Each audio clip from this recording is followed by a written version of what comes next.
Bonjour, aujourd'hui je souhaiterais voir avec vous le point suivant, qui est le souscripteur du contrat d'assurance. Le souscripteur du contrat d'assurance, c'est la personne qui signe le contrat, exerce les prérogatives du souscripteur, paye les cotisations d'assurance et s'engage à payer ses cotisations d'assurance. Néanmoins, rappelons que le bénéficiaire du contrat d'assurance ayant un intérêt à ce que le contrat d'assurance soit alimenté, il peut dans certains cas et dans certains cas exceptionnels venir en remplacement du souscripteur assuré payer une partie en fait des cotisations d'assurance afin que le contrat d'assurance reste en cours et donc ne soit pas arrêté par la compagnie si cette dernière contraint le souscripteur assuré à payer un montant minimum de cotisations d'assurance.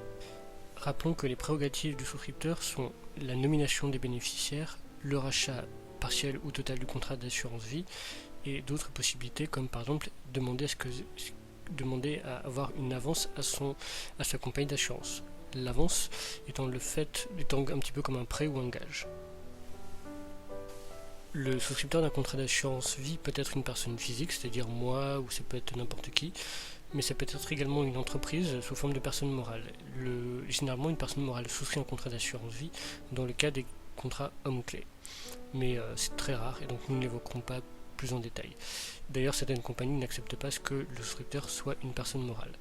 Rappelons que souscripteur et assuré, parce que je parle très souvent, souscripteur assuré, souscripteur d'un côté, assuré de l'autre, généralement la plupart des compagnies d'assurance demandent à ce que souscripteur et assuré soient la même personne.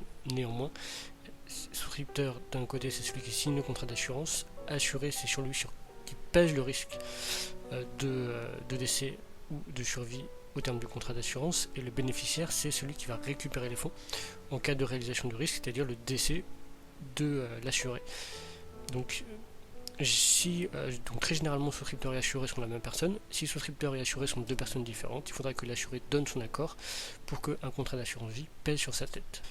Alors, pour souscrire un contrat d'assurance, évidemment, donc la personne qui signe doit avoir les pleines capacités, c'est-à-dire ne pas être à moitié fou, entre guillemets, et ne pas subir un vice de consentement. Alors, comment peut-on savoir si la personne, elle est, entre guillemets, à moitié folle ou pas, c'est-à-dire si elle a des troubles? Eh bien, la jurisprudence, en fait, donne une information, puisque l'insanité d'esprit, il faut qu'elle soit qualifiée. Une personne qui a simplement des absences rapide n'est pas qualifiée d'insane d'esprit. Pour qu'il y ait insanité d'esprit, il faut que le juge constate des troubles d'humeur, de la mémoire, avec désorientation spatio-temporelle, ayant conduit un médecin à préconiser une mise sous tutelle, par exemple. Alors, ce qui est intéressant de comprendre, c'est que le souscripteur assuré doit avoir donc le plein consentement en fait, de ses actes.